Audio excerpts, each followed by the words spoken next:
Oke, selamat siang. Kita akan berbincang-bincang dengan beberapa narasumber ya pada siang hari ini. Saya invite dulu Dr. Irene.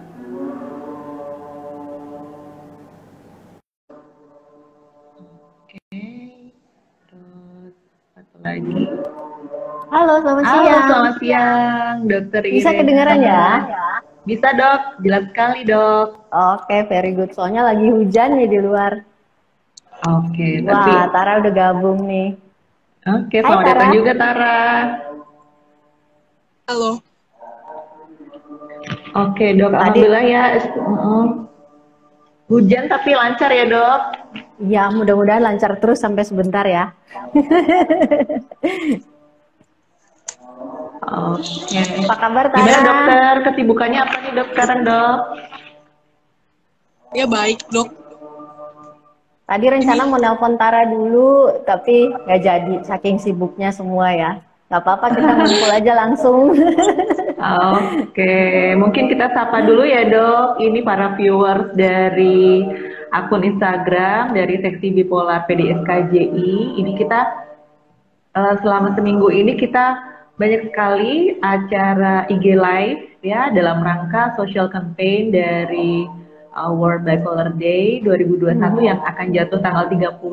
Jadi setiap hari ada 2 sesi dan siang hari ini kita ada Dr. Irene dan juga Tara untuk sharing mengenai mengenal lebih dekat atau up close personal dengan bipolar. Nah, mungkin izin ya dok, saya mungkin ini viewer sudah ada beberapa yang sudah pernah kontak dengan Dokter Irene, tapi mungkin Tara sendiri mungkin baru kali ini ya ketemu dengan Dokter Irene. Jadi saya mungkin memperkenalkan sedikit tentang Dokter Irene dulu ya. Boleh ya dok? Silakan, silakan. Oke, Dokter Irene. Ini saya panggil apa dok? Biasanya panggilan akrabnya dok? Terserah namanya karena panjang, jadi banyak panggilannya juga. Oh gitu, oke deh Iren dok. boleh, Airin juga ada yang panggil Airin, terserah deh. Mana Oke. enaknya di lidah. Oke, siap dokter. Oke, Dokter Irene ini nama memang panjang ya, Dokter Irene Swantika Cornelia Rusdi.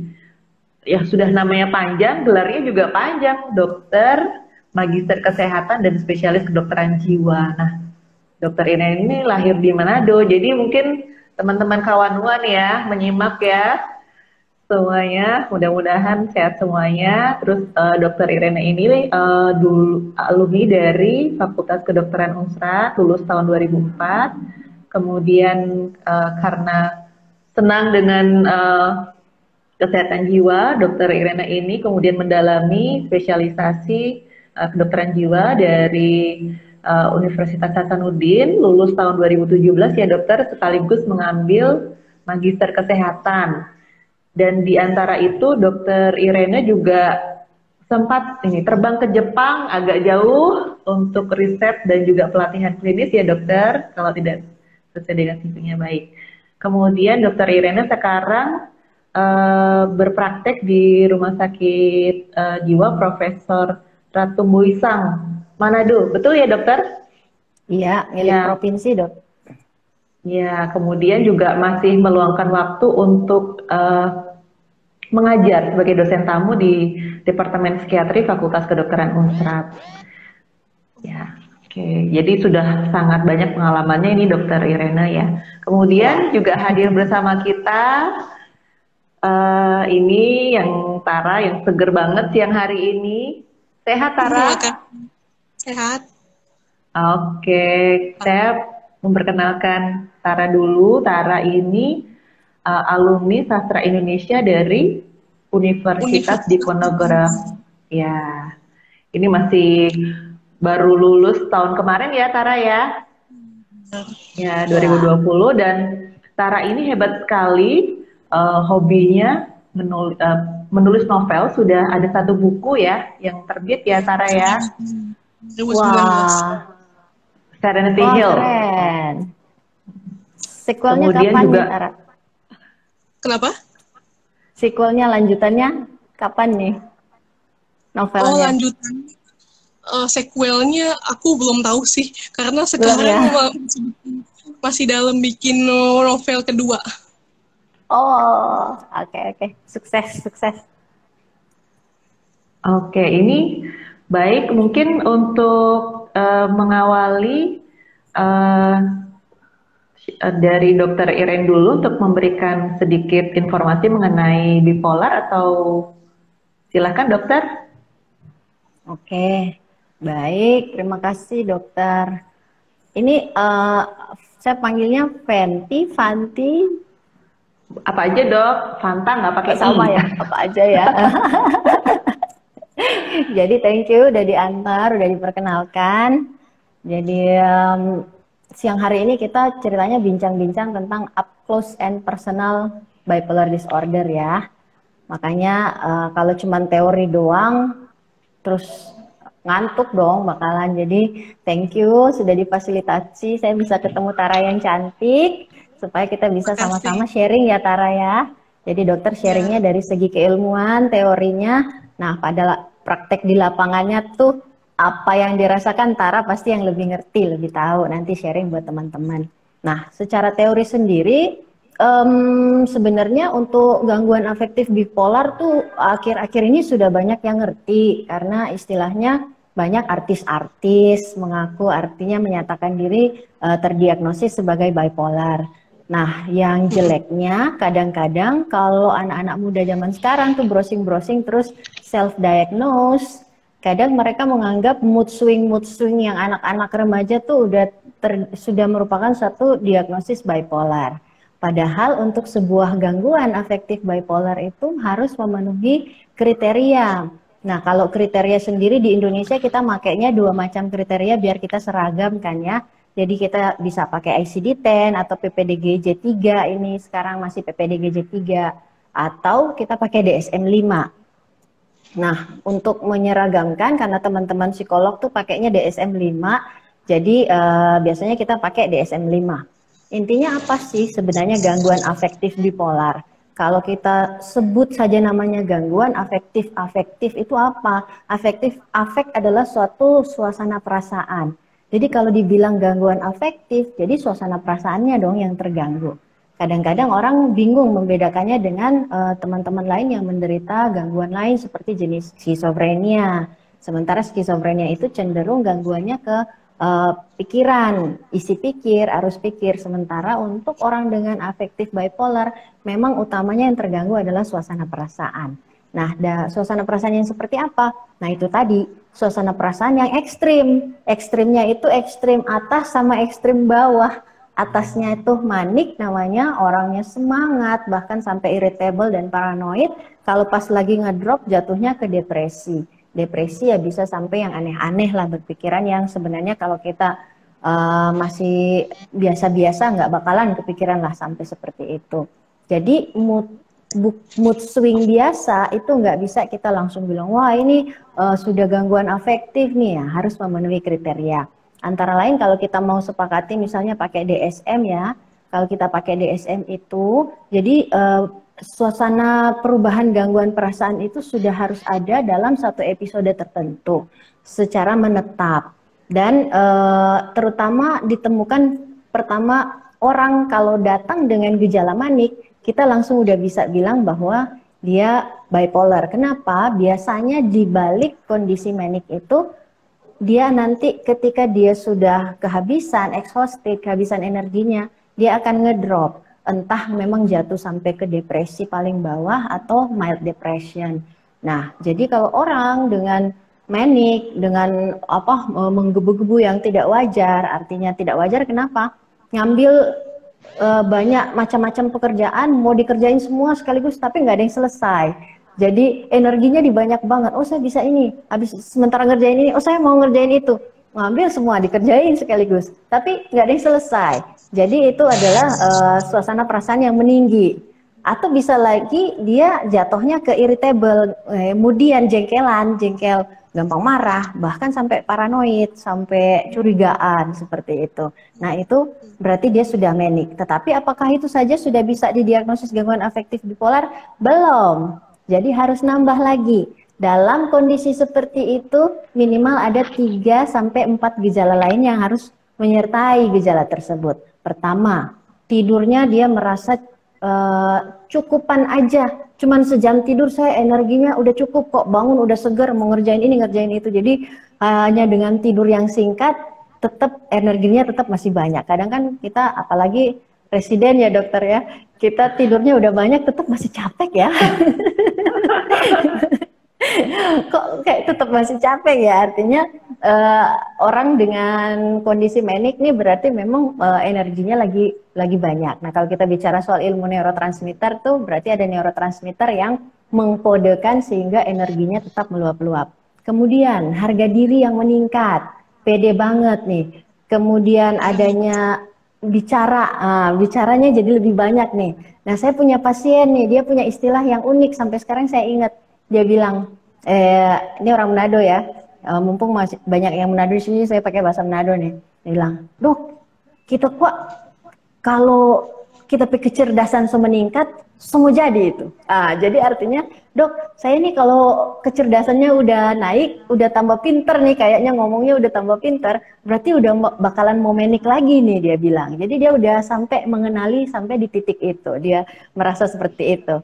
Kemudian pikirannya, walaupun dia bicaranya banyak, pikirannya loncat-loncat, nggak fokus. Habis dari satu topik, tiba-tiba nyambung lagi ke topik lain, terus banyak lagi dibicarain tentang topik itu. Jadi kadang kita susah untuk mengikuti alur pikirnya, ya.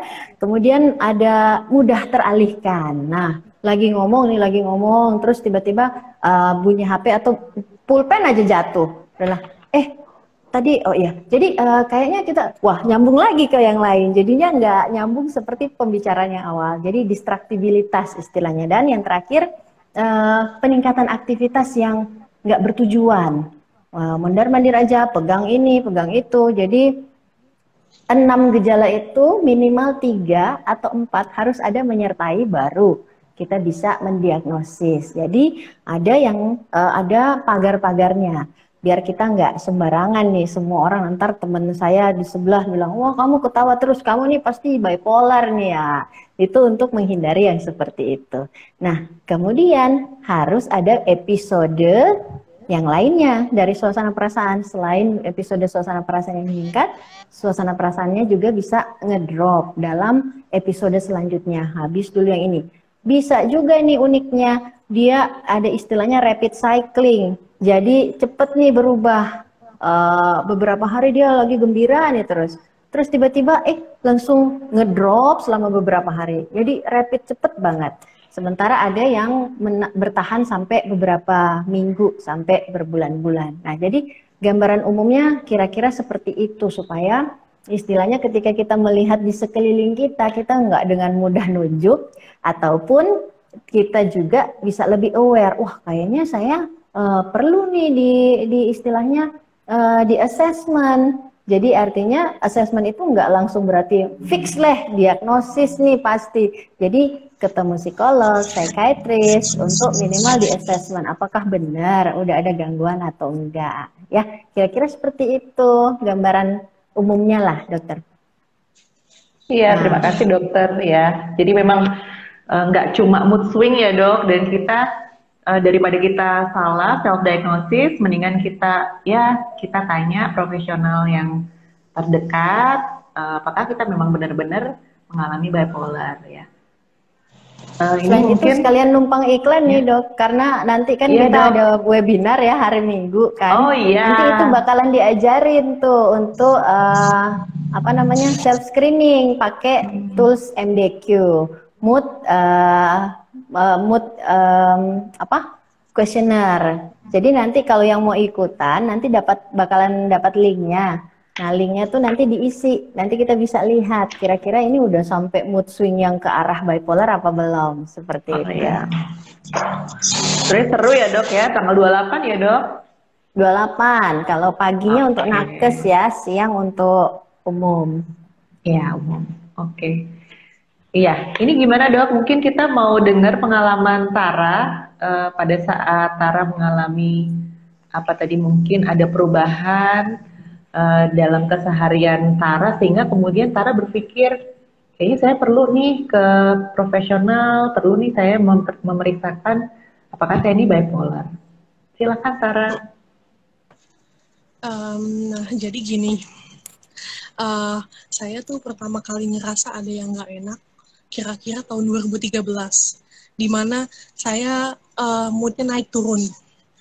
Dan saya happy banget. Saya happy banget, tapi kalau lagi sedih, itu saya down banget, bener-bener down sampai depresi gitu. Dan saya merasa ada rasa pengen bunuh diri gitu, Dok. Dan pada saat down ya? Pada saat down. Tapi kalau lagi manik, lain ceritanya. Saya merasa saya ini hebat. Saya merasa saya ini bisa segalanya, dan pokoknya happy banget. Bisa jadi apa aja ya? Pernah pernah sampai nggak sampai paranoid seperti yang tadi dokter bilang, sampai curigaan? Nah, sampai curigaan. Bahkan saya merasa waham curiganya masih ada sampai sekarang gitu. Jadi emang ya, Dok, Tara, kalau tadi yang saya lupa jelasin bahwa dalam spektrum bipolar itu yang paling di atas tuh dia manic itu adalah manic dengan gejala psikotik. Bawahnya juga pada depresi ada depresi dengan gejala psikotik.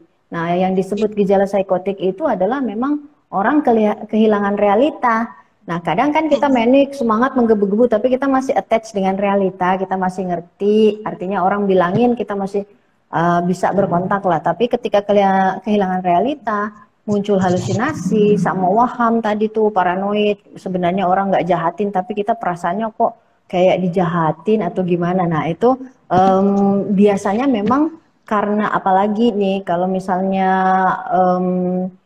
pencetus bipolar itu memang masih berada di sekeliling kita. Nah, biasanya memang wahamnya masih agak menetap agak lama seperti itu.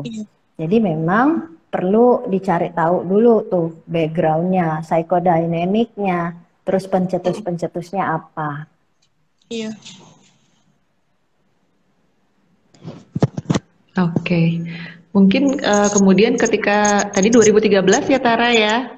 Kemudian ya, kapan Tara atau bagaimana Tara akhirnya menceritakan kepada keluarga, kayaknya saya perlu nih gitu ke profesional?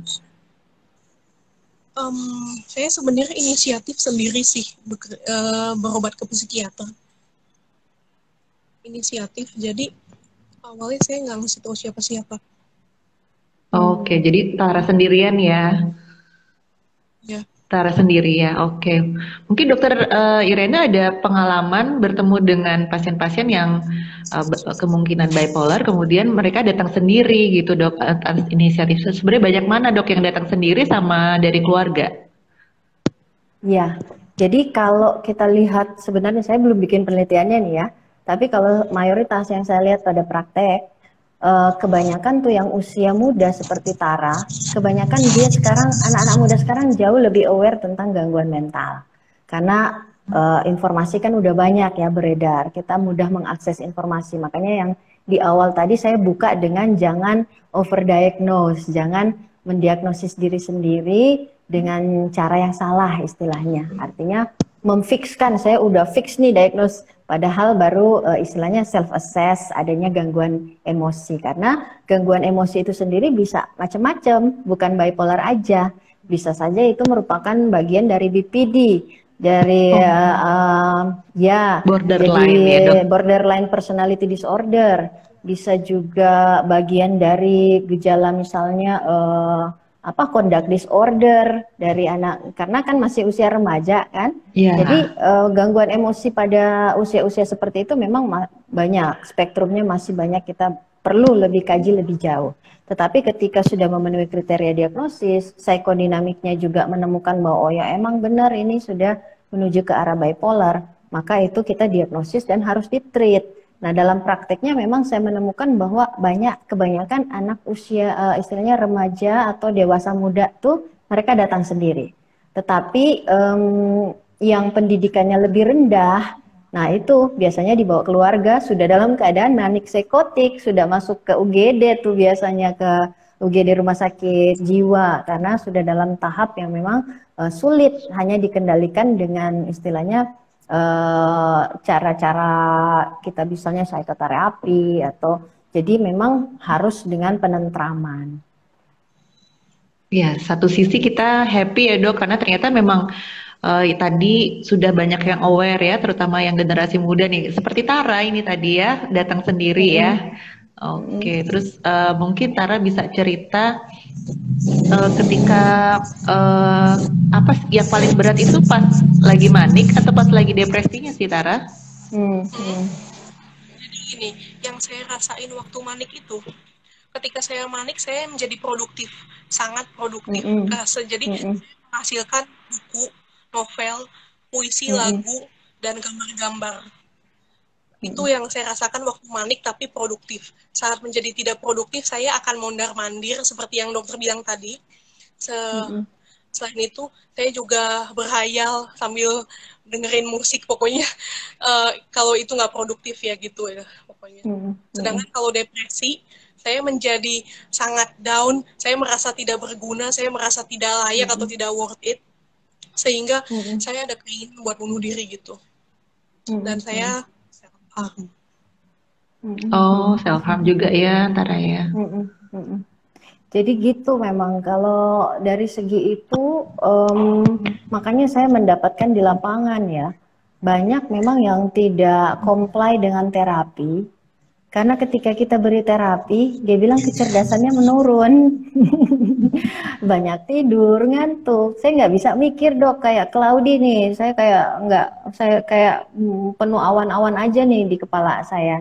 Jadi kebanyakan orang dengan gangguan bipolar memang bermasalah di maintenance, di tahap maintenance. Artinya ketika mereka udah stabil, pengobatannya nggak diturunkan bertahap dan tidak ada konseling atau psikoterapi lanjutan. Akibatnya ya istilahnya yang bipolar itu bisa kambuh lagi nanti 2 tahun kemudian, 3 tahun kemudian baru 6 bulan kemudian udah balik lagi. Dan kalau misalnya makin mepet-mepet tuh kambuhnya, jadi fungsi otak tuh bisa makin menurun karena kondisi yang kayak Tara rasakan kan semangat, kayak makin produktif, makin kreatif.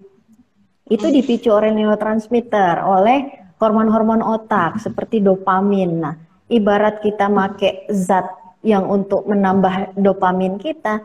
Nah, ini dopaminnya tuh secara alamiah, istilahnya alamiah tanda kutip karena penyakit di boosting. Jadi akibatnya semua terasa lebih berwarna, ya kan? Lebih cerah, lebih indah seperti itu sehingga bawaannya happy aja ya, gimana Tara ya.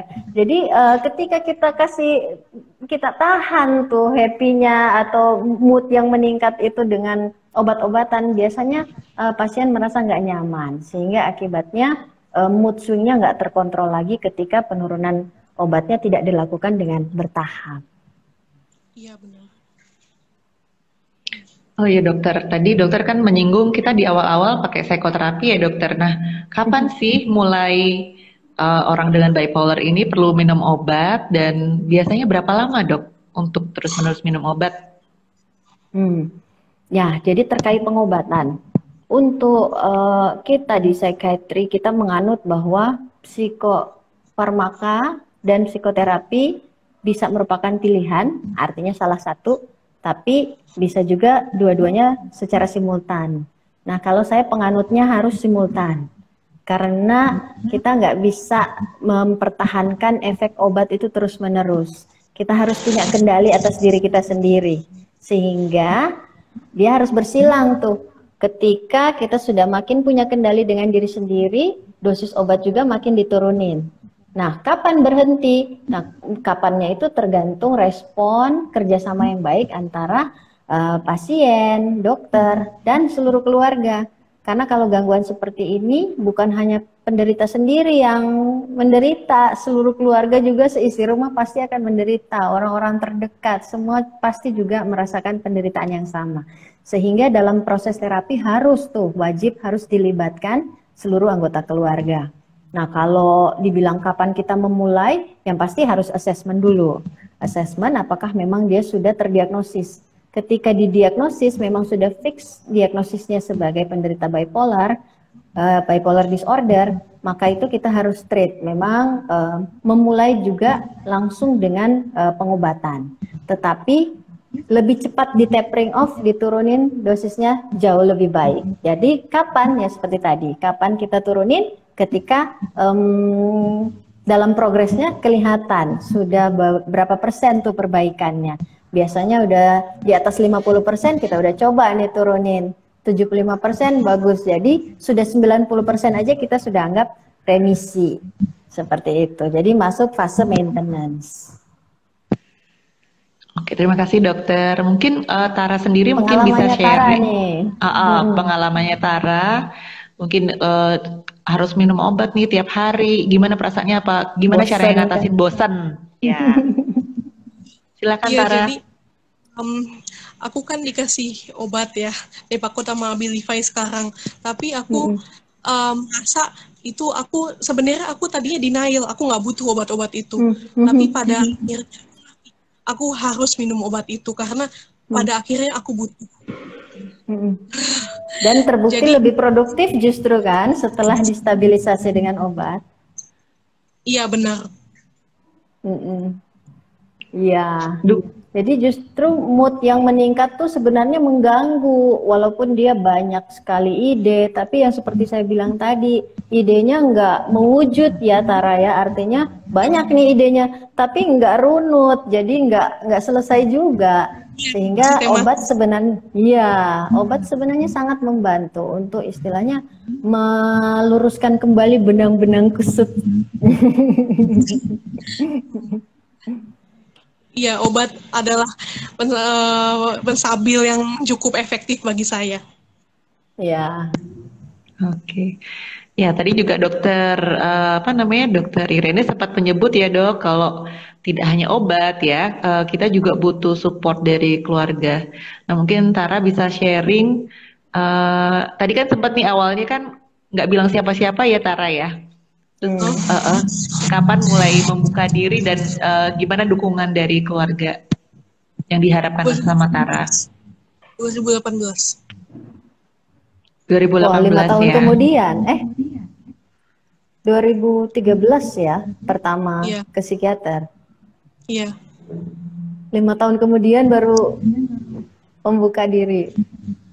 Iya. Karena waktu itu saya dirawat di Bangsal Jiwa Karyadi. Yang 2018? Iya. Jadi bukan dengan sengaja Tara ngasih tahu ya, mau nggak mau mereka tahu dengan sendirinya bahwa Tara butuh pertolongan. Iya benar. Jadi dari 2013 sampai 2018 waktu itu Tara nggak rutin dong kontrolnya ya ke dokter ya. Karena kan ya itu lagi masalah sama pasien kan, memang ya kita lumayan lah terbantu dengan asuransi plat merah ya pemerintah, karena obat-obatannya cukup mahal banget nih untuk bipolar nih variannya, apalagi obat yang disebutkan sama Tara tadi tuh lumayan juga, iya lumayan juga harganya, tapi kalau pakai yang plat merah masuk kok ya.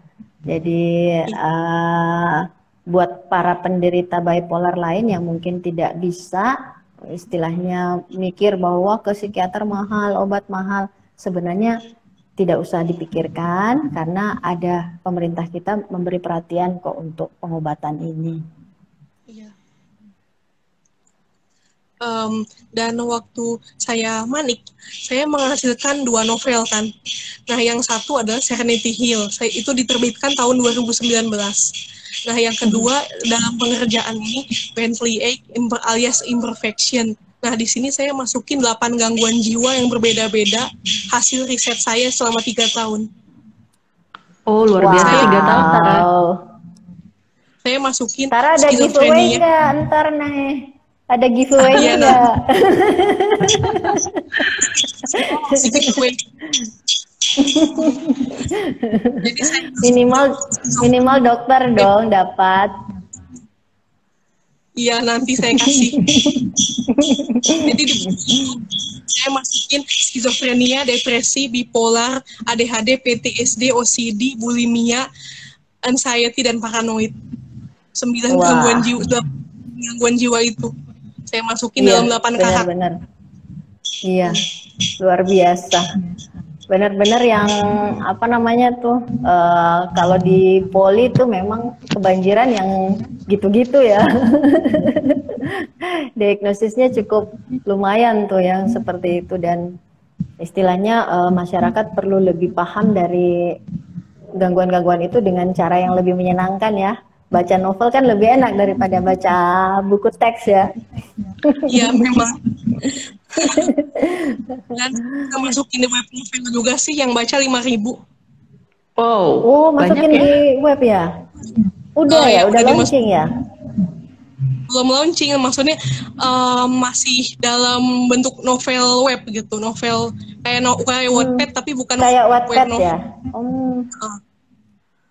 Beda platform. Kalau Wattpad kurang laku ya, kira-kira 200, tapi kalau di web novel 5.000. Ya Wattpad udah ngedrop sih sekarang ya, udah nggak kayak dulu. Dulu kan masih booming-boomingnya Wattpad dong. Iya. Nanti kasih link dong ya. Kalau teman-teman yang join bisa follow Tara dong. Terus nanti linknya dikasih. Oke, akunnya apa Tara? Instagramnya Audina Tara. Oke, mungkin yang viewers nih yang udah melihat pengalamannya Tara luar biasa ya, bisa follow juga Tara untuk tahu karya-karyanya Tara. Oke, mungkin Tara juga bisa sharing. Tadi kan ini sudah produktif ya Tara ya. Kira-kira tips gimana sih untuk para viewer yang mungkin merasa, oh aku kayaknya ngalamin seperti yang Tara alami gitu. Kalau lagi depresi, kira-kira tipsnya gimana nih supaya bangkit lagi Tara? Kalian bisa mengalihkan ke hal yang lebih baik. Kalau kalian depresi, usahakan jangan self-harm atau mencoba bunuh diri. Coba kalian alihkan dengan cara menggambar itu garis tidak beraturan di kertas, atau menggambar tangan pakai spidol, menggambar tangan pakai spidol merah. Jangan sampai self-harm. Pokoknya kalau kalian depresi, alihkan ke hal yang lebih baik. Wah, keren nih, keren. Kalau lagi manik juga gitu. Kalau misalnya kalian merasa manik, usahakan jangan melakukan hal yang beresiko. Atau kalau kalian merasa ada yang nggak beres, coba kalian ke psikiater. Keren nih Tara nih. Tara, apa namanya? Tara ngerasakan waktu support keluarga udah masuk, udah lebih stabil kan ya? Secara lingkungannya mereka udah suportif nggak sama Tara nih sekarang nih? Ya biasa aja sih sebenarnya. Tapi jadi udah artinya lebih baik. Iya, artinya berarti pesannya juga buat teman-teman, kalau bisa sih jangan nunggu 5 tahun ya baru ngaku ya kalau ada butuh pertolongan, supaya bisa lebih cepat. Jadi jangan sampai rawat inap dulu gitu ya, kan nggak enak ya Tara, gimana ya? Rawat inap nggak enak pengalamannya, lebih enak tuh konsultasi di poli aja ya. Karena dukungan dari keluarga itu sangat penting buat pengobatan. Terapi dan obat itu kurang cukup sih menurut saya. Dukungan keluarga itu sangat penting. Makasih buat Mbak Tia. Keren banget sudah hadir deh, nih. Ya, oke. Mungkin Dokter Iren bisa sharing dok. Tadi kan dokter sempat menyinggung tentang gangguan emosi ya, yang banyak pada remaja ya dokter. Mungkin selain kita juga meningkatkan awareness untuk bipolar, mungkin kita juga bisa, kalau tadi dokter menyebut tentang borderline ya dokter, mungkin sedikit bedanya apa sih antara bipolar dengan borderline dokter? Atau mungkin dengan gangguan lainnya? Ya, Jadi memang kalau pada usia remaja tuh yang datang paling paling dekat memang dengan borderline personality disorder. Jadi gangguan kepribadian ambang katanya kan. Yang nah kalau untuk bipolar dia jelas memang ada istilahnya yang tadi kita udah bahas tentang kriteria diagnosis. Jadi selain irritable, moodnya tuh gembira, memang dia senang, tanpa alasan dia senang. Dan kemudian pada orang dengan BPD, dia mau bilang gembira, gembiranya juga itu sebenarnya lebih cenderung ke istilahnya perilaku berisiko yang lebih menonjol. Karena dia ingin nyerempet-nyerempet bahaya, itu yang jauh lebih menonjol pada BPD. Sementara ke gangguan bipolar seperti yang saya udah tekankan di awal itu moodnya yang paling menonjol. Jadi perasaan happy, kemudian tiba-tiba ngedrop, depresi, nggak jelas. Tapi fitur-fitur lainnya mirip banget tuh, ada self harmnya juga. Tetapi pada BPD cenderung self harmnya adalah untuk kadang untuk attention seeking, untuk mencari perhatian karena ini adalah kepribadiannya yang terganggu. Jadi borderline personality kan. Sementara pada bipolar adalah moodnya yang jadi inti. Nah kalau personality kan lebih menyeluruh dong. Artinya kita nggak bisa menemukan batasan yang jelas kapan dia depresi, kapan dia manik. Jadi bisa nyampur-nyampur aja seperti itu. Sementara kalau bipolar ya jelas episodenya. Kalaupun tadi Tara bilang mood swingnya cepat, pada awal-awalnya cepat, kadang gembira terus tiba-tiba ngedrop, tapi bisa kita bedain tuh, oh ini lagi fase manik nih, oh ini lagi fase depresi nih. Pada BPD tuh kadang nggak bisa kita bedain. Jadi mau bilang lagi depresi, kok dia perilaku berisiko, ngebut misalnya atau apa. Jadi sulit untuk membedakan antara episode manik sama depresi. Tapi kalau memang datang dengan usia remaja, itu memang sering bertumpang tindih istilahnya, agak sulit kita bedakan, sehingga perlu beberapa kali pertemuan untuk mengkonfirmasi diagnosis. Iya memang. Karena personality disorder itu memang butuh diagnosanya butuh waktu yang cukup lama ya. Benar. Daripada bipolar langsung ketahuan, tapi personality disorder itu enggak, butuh waktu sekitar 2-3 bulan baru didiagnosa. Benar. Karena ya itu tadi lebih ekstensif, mencakup bukan hanya emosinya, pikirannya juga istilahnya ya terpengaruh, jadi perilakunya, jadi namanya juga kepribadian ya. Sementara bipolar itu memang yang paling menonjol adalah mood emosi, sehingga ketika moodnya udah stabil kayak Tara nih kan udah nyaman, mikirnya nyaman, ngomongnya nyaman, jadi memang benar-benar terdiagnosis dengan bipolar bukan BPD. Dan akar BPD itu lebih jauh ke belakang ya. Masalah pola asuh, masalah trauma masa kanak, dan lebih jauh lah akarnya karena sudah membentuk kepribadian. Iya. Oke, ya dok. Jadi banyak ya dok yang kita bisa bedakan ya antara bipolar dan BPD ya dokter.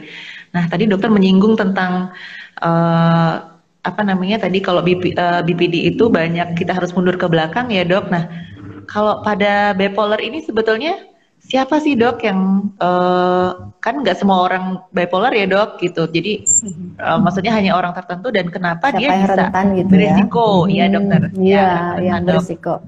Oke, jadi namanya kita bicara gangguan jiwa, kita nggak mungkin cuma bicara satu faktor. Selalu kita ingat gangguan jiwa itu pasti multifaktor. Yang paling pertama yang mendasari semua adalah genetik. Nah, genetik itu kadang orang langsung tanya, dok, ini sakit begini nih turunan ya, gitu ya, turunan ya. Artinya berarti kalau kita bicara turunan, bokapnya atau neneknya sakit itu berarti ini cucunya bisa ada yang sakit seperti itu, gitu ya. Nah, padahal penelitian-penelitian yang terakhir, yang terupdate, kita mengetahui bahwa meskipun ada satu gen yang bertanggung jawab, tetapi ada banyak gen-gen lain yang harus berkontribusi supaya bisa terjadilah gangguan itu. Bukan hanya masalah gangguan jiwa ya, contohnya diabetes aja. diabetes sudah ditemukan satu gen, istilahnya gen turunan diabetes, tapi kalau dia nggak aktif, nggak diaktifasi oleh gen lainnya berkontribusi, dia nggak akan mengalami diabetes. Jadi ada teori istilahnya genetik dan epigenetik. Jadi ada faktor kontributor lain. Jadi jangan bilang mentang-mentang, oh orang tuanya ini pasti.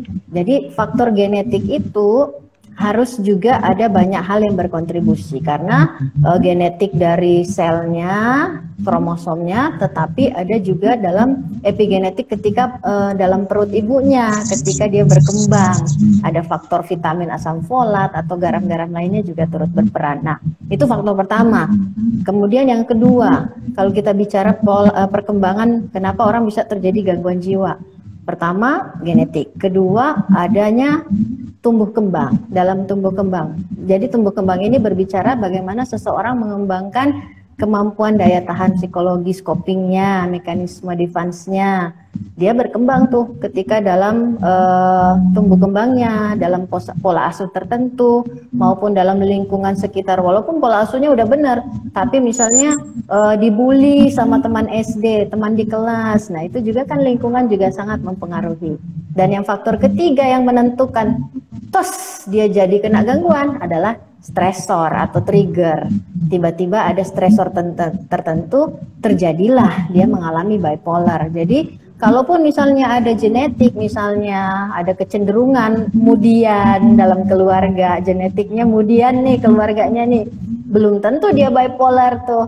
Atau kedua, misalnya pola asuhnya dia diasuh sama ibu yang baperan gitu ya, suka nangis apakah itu bakalan nanti jadi bipolar, Dok? Enggak juga. Kalau istilahnya stresornya enggak ada, dia bisa mengelola diri, stresor tidak menghantam dia dengan kencang, tidak akan jatuh dalam kondisi sakit. Jadi perlu ada kontribusi beberapa faktor, tetapi memang beberapa orang yang rentan yang mengalami itu ya adalah tentu saja orang yang pertama tadi ada faktor genetik, turunan ya, moodnya mungkin. Jadi fungsi otaknya tuh, jadi kalau ada persoalan masuknya bukan ke kognitif tapi masuknya ke limbik tuh, langsung emosinya yang duluan. Nah itu genetik. Kemudian kedua, orang yang bisa jatuh ke bipolar adalah yang mungkin dari latar belakang tumbuh kembangnya ya dalam suasana emosi yang tidak kondusif. Nah yang ketiga tuh yang paling penting mengenai pengelolaan stres. Selain Oke, itu, Pak. Ya, Tara. ketika saya manik, waham curiga saya sangat meningkat. Saya merasa diomongin semua orang gitu. Itu termasuk ketika manik itu pasti psikotik. Selain itu curiga, waham siar alias saya merasa dimata-matai oleh orang sekitar saya memakai gadget. Itu namanya waham siar kan. Iya, jadi basicnya dari paranoidnya itu. Jadi dari paranoidnya itu dia berkembang menjadi apa? Varian-variannya. Kalau istilahnya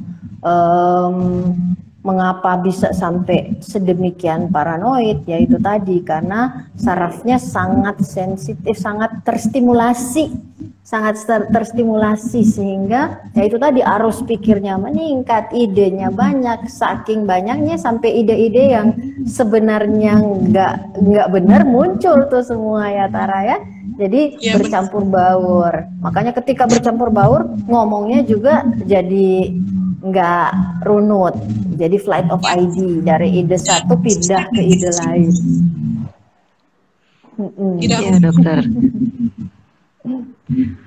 Jadi sebetulnya apa yang terjadi ya dok kalau pas lagi manik psikotik tadi dokter sempat menyinggung tentang hormon di otak ya dok, tentang dopamin. Jadi sebetulnya apa yang terjadi ya dok di otak kita, otak yang dengan bipolar itu?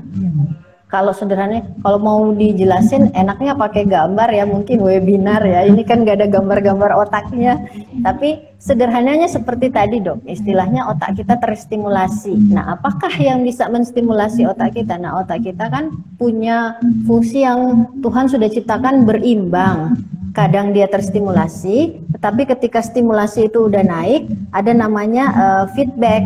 Jadi tubuh kita memberi feedback, udah kelebihan lu, berhenti dikit, ngerem, jangan ngegas terus gitu. Jadi ada penyeimbang yang lain yang menurunkan stimulasi tersebut. Nah, pada orang dengan bipolar, hormon seperti dopamin atau hormon-hormon lainnya yang menstimulasi otak itu dalam jumlah yang lebih banyak diterima oleh saraf lainnya, sehingga akibatnya terjadilah energinya yang meningkat, arus pikirnya juga meningkat. Jadi ya kalau sederhananya kita bilang listrik tuh kalau udah overload ya bisa korslet juga kan, ibaratnya ya seperti itu. Sehingga harus obatnya itu tadi yang membantu dengan dua cara. Pertama, hormon itu diredam supaya nggak terlalu aktif.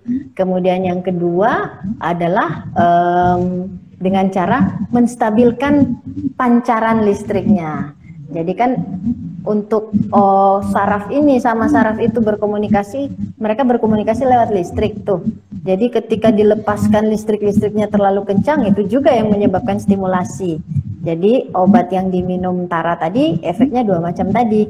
Pertama, menseimbangkan kelebihan neurotransmitter. Yang kedua adalah menseimbangkan pancaran listrik dari saraf satu ke saraf lainnya.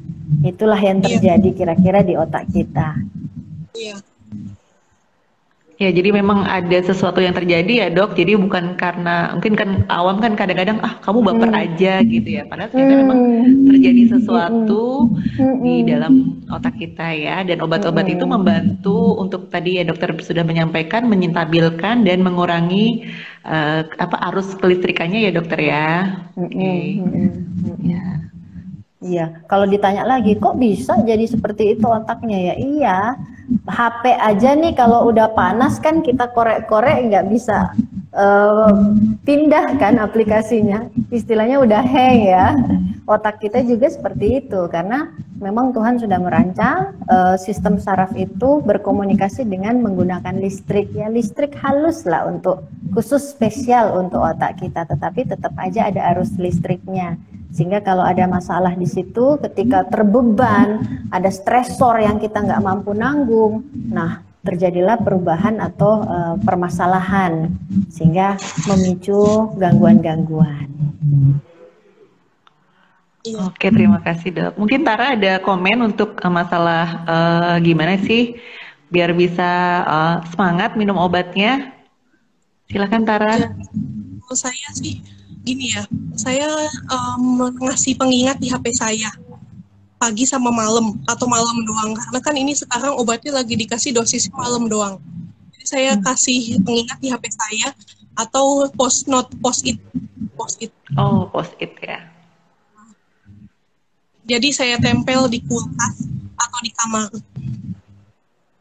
Oke. Tempel di segala tempat yang bisa dilihat lah buat ngingetin bisa minum obat. Karena obat itu sangat penting buat menstabilkan perasaan saya. Selain itu jadi pakai terapi psikolog juga, support dari keluarga dan teman. Betul. Jadi itu saya pikir dan saya bangga sekali loh sama Tara ya. Istilahnya karena ini loh yang dicari-cari dari untuk semua orang dengan bipolar itu adalah yang tadi itu bersedia untuk terlibat dalam terapinya. Artinya awalnya kan tadi Tara ngaku denial nih, saya bisa. Tetapi ternyata dalam prosesnya ketika mencoba dengan tanpa pengobatan dan tidak bisa stabil, nah itu membuktikan yang tadi dokter kasih tahu bahwa memang ada something wrong dengan istilahnya, bukan wrong ya, something yang nggak stabil dengan pancaran listrik otak kita sehingga membutuhkan sedikit bantuan. Sama halnya dengan orang hipertensi itu, hypertension, kita butuh untuk dibantu supaya tensinya nggak naik.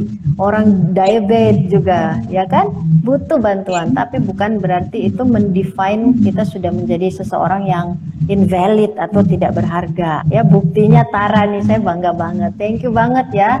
Saya bisa ketemu Tara siang hari ini. Keren loh Tara. Oke, memang Tara ini Terus keren sekali. Gimana Tara, silakan.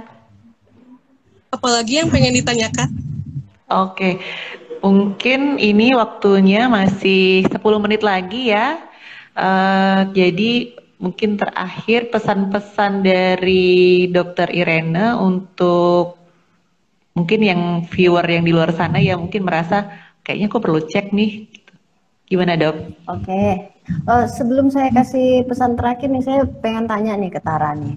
Nah, Iya. dalam prosesnya kan, prosesnya ketika minum obat tuh, pernah nggak dalam kondisi minum obat itu tapi ngedrop atau maniknya muncul? Sering sih sebenarnya ya. Jadi ketika minum obat, Caranya kadang menangani gimana tuh? cara menangani saya mengalihkan ke hal yang lain. Contohnya nulis, gambar. Saya kan hobinya nulis dan gambar. Kadang bikin lagu juga. Dan kemarin saya bikin lagu pas lagi manik. Wah. Jadi saya ngarang sendiri, padahal saya nggak punya alat musik gitu. Jadi itu dokter nanyanya. Wah, dokter nanyanya karena dokter pingin orang dengan bipolar lain juga bisa paham dan istilahnya mereka suka putus asanya karena itu kan Tara, istilahnya loh saya minum obat kok saya masih manic juga, saya masih depres juga, ini obat nggak ada gunanya nih ya, suka gitu. Makanya thank you Tara udah elaborate, udah menjelaskan bahwa ternyata dalam pun treatment bisa aja ada mood swing, tapi enggak ngedrop sampai jatuh ke bawah dan enggak sampai manic yang psikotik kalau dalam keadaan istilahnya segera dikendalikan oleh Tara, kan? Ya. Langsung Karena kalau dikendalikan. saya juga mengalihkan dengan olahraga dong. Walaupun saya badannya gendut, tapi saya tetap olahraga. Jadi saya waktu Halo Tara. Iya. Jadi energi yang berlebihan itu disalurkan ke olahraga ya. Oke. Iya, jadi siang hari ini saya juga banyak dapat pelajaran berharga nih dari Tara. Jadi istilahnya saya senang karena saya berharap nanti rekaman ini juga bisa diakses oleh teman-teman bipolar lainnya supaya mereka bisa semangat. Karena yang seperti Tara alami ini, tapi Tara nggak berjuang sendiri. Kita semua ada di sini untuk Tara, termasuk keluarga, termasuk dokter, mungkin ada psikolognya juga. Jadi kita semua sama-sama berjuang, saling mengingatkan. Sehingga kalau misalnya ada masalah atau apa, misalnya perlu penyesuaian dosis barangkali dalam prosesnya kadang kan lagi stabil nih, tapi tiba-tiba muncul pikiran paranoid. Nah, kita misalnya penyesuaian dosisnya lagi untuk antipsikotiknya. Nah, itu perlu terus-menerus dikomunikasikan dengan psikiatrisnya. Jadi kira-kira itu aja sih pesan terakhir dari saya supaya semua teman-teman yang ODB tetap semangat. Itu juga dengan mungkin kalau ada keluarga dari penderita bipolar bisa tetap semangat. Kemudian juga dikasih halo nih sama Dokter Andri. Aduh. Halo Dok, belum makan nih Dok. Di Manado udah lewat makan siang ini. Jadi kira-kira itu aja sih untuk pesan buat semua viewers terkait dengan bipolar. Jadi harapannya hari ini up close and personal kita udah kenal dekat dengan bipolar, dengan penderitanya. Harapannya kita tidak lagi menstigma, tapi memberikan support. Oke, ya, terima kasih banyak dokter sharingnya karena ini kebetulan saat-saat terakhir ya mau kita dengar pesan-pesan dari Tara, tapi sayangnya Tara kayaknya ada kendala Tara jaringan. Balik pas lagi masuk nih, lagi. balik lagi. Syukurlah masih sempat. HP saya Halo lobet. Tara. Oke, lobet ya.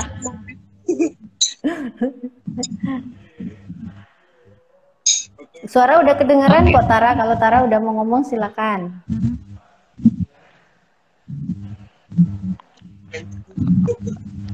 Oke, Selamat datang kembali Tara. Jadi ini kita udah 5 menit terakhir. Mungkin Tara bisa kasih pesan untuk para viewer.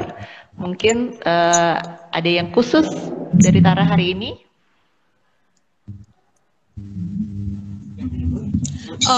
Ya, saya cuma mau menyampaikan kalau kalian merasa ada yang udah nggak enak, kalian bisa ke psikiater. Jangan tunda-tunda. Kalau merasa kalian udah nggak enak, pokoknya mood swing dan merasa depresi dan manik, kalian jangan self diagnose karena yang bisa mendiagnosa itu cuma profesional. Oke, itu remark dari Tara ya, bagus sekali Tara. Keren. Kita semua bangga banget sama Tara ya dokter ya, bangga banget ya. Iya, bangga banget. Amazing lah, luar biasa. Tetap semangat ya Tara ya.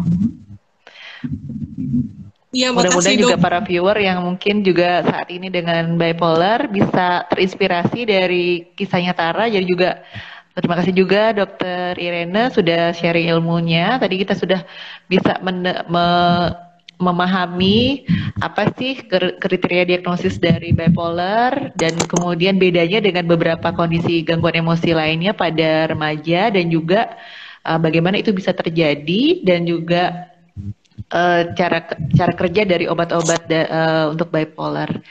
Dan ini sekali lagi Ya, ini buku. oh, bukunya Serenity Hill. Oke. Jangan lupa linknya Tara nanti.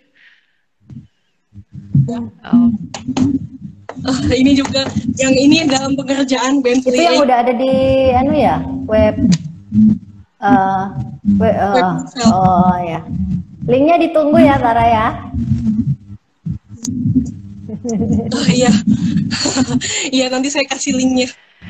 Oke, terima kasih banyak semuanya ya Makasih, untuk ya. para viewer yang juga ya. sudah meluangkan waktu untuk menyimak kita di sini dan tidak hanya di sini aja karena nanti malam ada bipolar pada anak dan remaja dari Dr. Frilia jam 19 waktu Indonesia Barat. Masih di akun yang sama dari @seksi bipolar PDSKJI dan juga selama 1 minggu ini sehari 2 kali ada materi-materi yang menarik, jangan lupa. Dan tanggal 28 tadi sudah diingatkan sama Dokter Irene, kita akan ada seminar update tentang bipolar untuk tenaga kesehatan pada pagi harinya dan siangnya untuk umum. Dan juga terakhir ada juga lomba video.